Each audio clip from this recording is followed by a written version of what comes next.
तो गाइस अभी चल रही है क्या हमारी आपको ये बात क्लियर है? तो मैं आगे बढ़ जाऊं। Organic chemistry. बताइए। तो ये एक बेसिक ऑर्गेनिक रिएक्शन होती है। और आज पढ़ेंगे अब GOC, इसके अंदर मोस्ट ऑफ द हमें एक्चुअल में टफेस्ट क्या स्टडी करना होता ऑर्गेनिक है? केमिस्ट्री का हमें पार्ट है मॉलिक्यूल्स और के अंदर 12th के में आएगा इफेक्ट ये, स्टडी करने इसलिए होते पढ़ हैं। रहे हैं। ठीक है, क्लियर एकदम ये बात? क्लियर एकदम बात? चलिए, वेरी गुड, बहुत बढ़िया। अब हम बेसिकली पढ़ते क्या है? हम बेसिकली क्या पढ़ते हैं अगर मैं आपको बताऊं? देखो, लड़कों के अंदर ना दो प्रकार की क्वालिटी होती है। लड़कों के अंदर सुनना ध्यान से, दो प्रकार की क्वालिटी होती है। पहली, हर एक लड़के में अपनी इनबिल्ट क्वालिटी होगी, वो लगभग सभी लड़कों में कॉमन होती है। और एक क्वालिटी ऐसी होती है, मतलब जो खुद रहती है अंदर क्वालिटी, वो होती है परमानेंट क्वालिटी, जिसको हम कहते हैं परमानेंट इफेक्ट। हर एक लड़के का अपना परमानेंट इफेक्ट तो होता है, ठीक है। लेकिन एक इफेक्ट ऐसा भी होता है कि जब कोई उनके जीवन में आता है तो वो अपनी हरकतें चेंज कर लेते हैं। जैसे कोई लड़का रोड पे जा रहा है और साथ में कोई पास में से लड़की निकल जाए, तो अपने आप ही उनका मतलब स्टाइल बदल जाएगा, बाल वाल पे हाथ, बाल वाल सेट करने लगेंगे, है ना? ऐसे होता है ना। तो ये टेम्परेरी इफेक्ट होता है जो किसी के आने पर बदलता है, और परमानेंट इफेक्ट जो उनके खुद के अंदर होते हैं, ठीक है। परमानेंट इफेक्ट मतलब जो उनके खुद के अंदर होता है। इसी तरीके से ऑर्गेनिक मॉलिक्यूल होता है। ऑर्गेनिक मॉलिक्यूल लड़का होता है, उसके अंदर कुछ परमानेंट इफेक्ट होते हैं, कुछ टेम्परेरी इफेक्ट होते हैं। तो इन्हीं इफेक्ट को हमें स्टडी करनी होती है, इन्हीं इफेक्ट को हमें स्टडी करनी होती है, ठीक है। मैं यही लिख देता हूं, है ना। दो टाइप के इफेक्ट्स हम बेसिकली यहां पर पढ़ा करते हैं। एक मॉलिक्यूल के अंदर एक परमानेंट इफेक्ट होते हैं जो हमेशा लगते हैं। परमानेंट इफेक्ट जो है वो हमेशा लगते हैं। ये वो इफेक्ट है जो हमेशा लगेंगे, कोई जीवन में आए चाहे ना आए, ये हमेशा लगेंगे। लेकिन दूसरे टाइप के इफेक्ट जो होते हैं वो होते हैं टेम्परेरी। टेम्परेरी इफेक्ट क्या होते हैं? टेम्परेरी इफेक्ट में जब कोई इनके जीवन में आता है तभी ये इफेक्ट लगते हैं, ठीक है। और टेम्परेरी इफेक्ट बेसिकली आप हाइड्रोकार्बन चैप्टर के अंदर देखते हो, जिसको इलेक्ट्रोमैग्नेटिक इफेक्ट कहते हैं। लेकिन हमें यहाँ पर इस चैप्टर में परमानेंट इफेक्ट पर फोकस करना है। परमानेंट इफेक्ट में ही हम पढ़ते हैं इंडक्टिव इफेक्ट,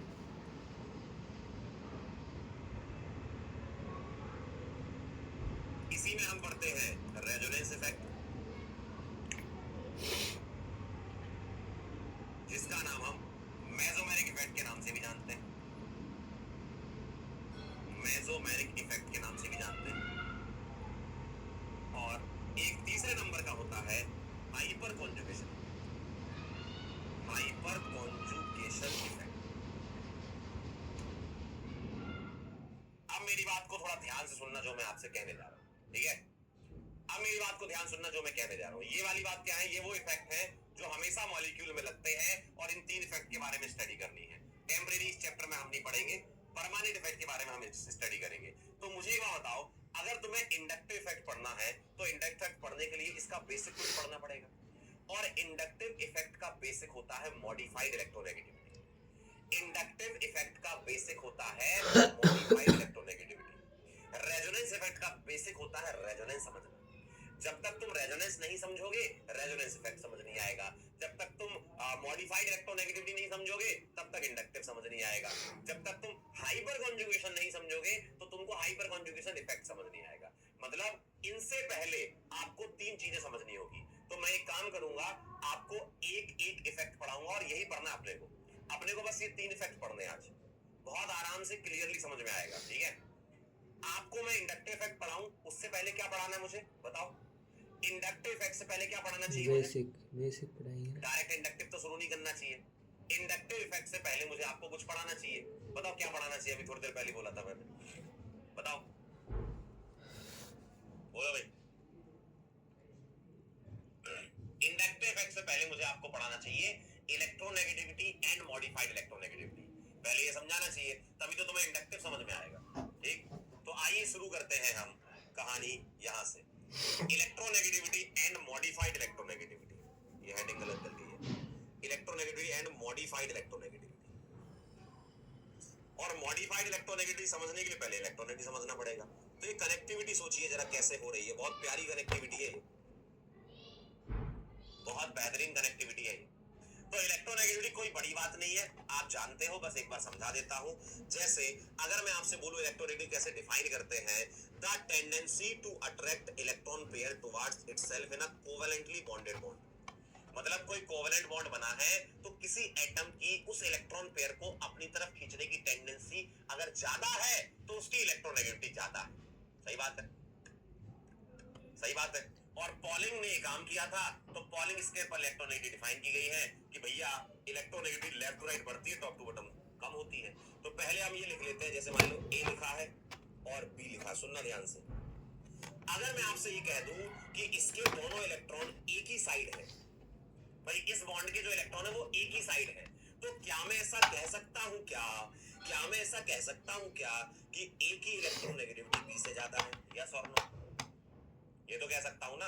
अगर एक ही साइड इलेक्ट्रॉन पेयर जा रहा है तो मैं ऐसा कह सकता हूं कि इलेक्ट्रॉन पेयर एक ही साइड है, मतलब एक ही इलेक्ट्रोनेगेटिविटी ज्यादा है। बिल्कुल सही बात है जी, बहुत बढ़िया। सर क्या ऐसा हो सकता है कि इस बॉन्ड के इलेक्ट्रॉन बी की तरफ रहे, बी की तरफ रहे, बी की तरफ रहे? हो सकता है।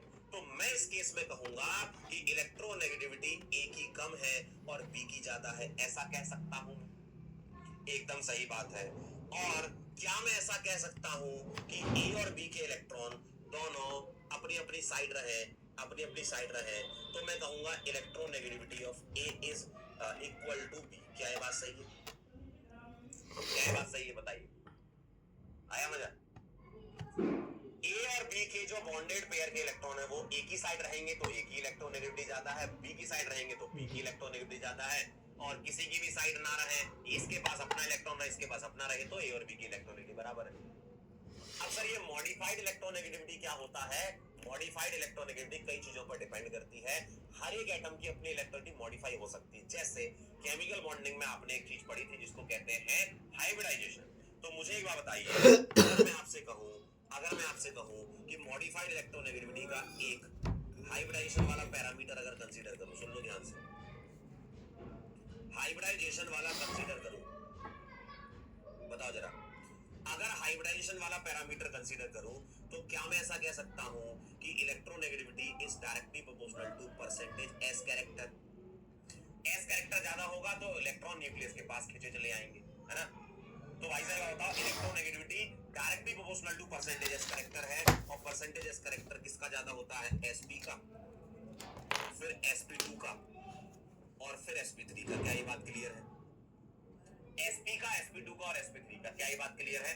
परसेंटेज एस कैरेक्टर इसका ज्यादा होगा तो इसलिए इसकी इलेक्ट्रोनेगेटिविटी ज्यादा होगी। ठीक, तो मॉडिफाइड इलेक्ट्रोनेगेटिविटी हाइब्रिडाइजेशन पे डिपेंड करती है। मान लो मैं एक ही एटम ले लूं, मान लो मैंने यहाँ कार्बन sp ले लिया, यहाँ कार्बन sp2 ले लिया, और यहाँ कार्बन sp3 ले लिया। देखो, तो अगर मैंने एक ही एटम ले लिया तो जिसका s कैरेक्टर ज्यादा होगा वो ज्यादा इलेक्ट्रोनेगेटिविटी दिखा रहा होगा। क्या ये बात क्लियर है? मेरे ख्याल से बिल्कुल क्लियर होनी चाहिए। इसी तरीके से मैं यहाँ पर ये भी कह सकता हूँ कि जैसे आपने ये लिखा वैसे मैं ये लिख सकता हूँ nitrogen sp, nitrogen sp2, nitrogen sp3, इस तरीके से। तो मैं एक काम करता हूँ, आप लोगों के लिए एक आसान काम कर देता हूँ, आप लोगों के लिए एक आसान काम कर देता हूँ। मैं यहाँ सबकी इलेक्ट्रोनेगेटिविटी हाइब्रिडाइजेशन के फैक्टर को अगर लगाएं तो मैं लिख रहा हूँ कार्बन sp3 है, कार्बन sp2 है, कार्बन sp है, फिर नाइट्रोजन। कार्बन के बाद क्या आता है पीरियोडिक टेबल में? नाइट्रोजन। कार्बन के बाद क्या आता है? नाइट्रोजन। तो nitrogen sp3, nitrogen sp2 and nitrogen sp। ठीक है चल गाइस, कल मिलते हैं। अभी तो नाइट्रोजन नाइट्रोजन में चले जाऊं तो ये, और अगर मैं ऑक्सीजन की बात करूं